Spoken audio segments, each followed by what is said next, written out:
મહારાજ તો મહારાજ છે ભાઈ. જ્યારે જ્યારે દુઃખ પડ્યું હોય ને આપણે પોકાર લગાવી હોય, ભલે બે પોકાર વધારે લગાવી પડે પણ આવે ખરા, કારણ કે મહારાજ જાણે છે કે આના જીવનમાં જ્યારે દુઃખ આવશે તો મારા સિવાય કોઈ આવશે નહીં એની મદદ કરવા માટે.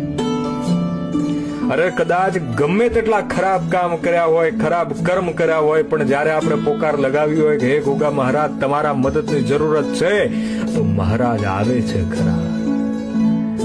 કદાચ ભલે ઘીનો દીવો કરવાની ક્ષમતા ન હોય પણ તેલના દીવા કરીને જો પોકાર કરી હોય ને તો બાપ જરૂર આવે છે કે એ જાણે છે કે મારા દીકરાને મારી દીકરીને મારી જરૂરત પડી છે, મારે જવું પડશે. એટલે મહારાજ તો મહારાજ છે ભાઈ. જ્યારે જ્યારે વારે જરૂરત પડી છે, જ્યારે જ્યારે દુઃખના સમયે જરૂરત પડી છે, એ આવ્યા છે અને દુઃખ દૂર કર્યા છે. તો બોલી જાજો જય ગોગા.